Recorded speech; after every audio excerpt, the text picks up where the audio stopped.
Hey everybody, it's Pedro. I'm doing the weekly 180 this week, and one of the things I want to talk about, it's out of the book of Mark. It's the Jesus calms a storm.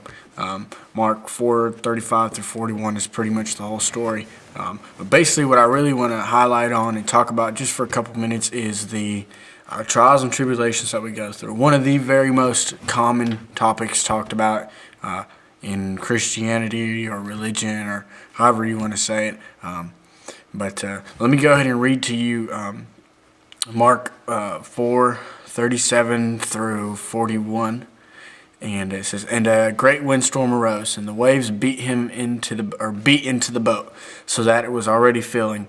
But he was in the stern, asleep on a pillow." Now, in the middle of this storm, Jesus is sleeping through everything that's going on. Let's say there's a tornado, and your little sister's still asleep.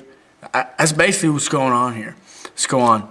"And they awoke him and said to him, 'Teacher, do you not care that we are perishing?' So then he arose and rebuked the wind and said to the sea, 'Peace, be still.' And the wind ceased, and there was a great calm. But he said to them, 'Why are you so fearful? How is it that you have no faith?' And they feared exceedingly, and said to one another, 'Who can this be, that even the wind and the sea obey him?'" Now, if that doesn't move you or put you on the edge of your seat, I think you need to read it again. The Bible is pretty much our answer to just about everything in life. It's our life's how-to manual. One thing I want to highlight on is where verse 41, "And they feared exceedingly." Exceedingly, what does that mean? Let's think about it. Exceedingly means abundantly, a lot.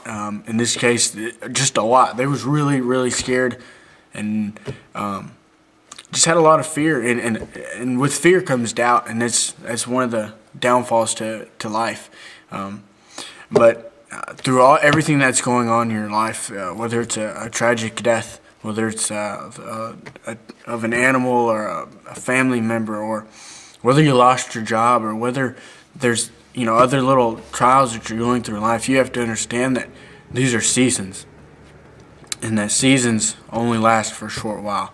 I strongly believe that the Lord's coming back very, very soon, and if you're not ready, you need to get ready, because I don't want to miss that boat. But during my time here, I want to live my life to the best that I can, and through trials and tribulations, I don't want to have to sit there and think, well, what am I going to do, Well, I can't pay the bills. Well, I can't do this. I can't do that. God, why are you doing this to me? God doesn't do that to us. A lot of times we do that to ourselves by sowing bad seeds and putting ourselves in situations that may or may not be potential to our well-being, or hazardous to our well-being. But this verse talks about the storm going on.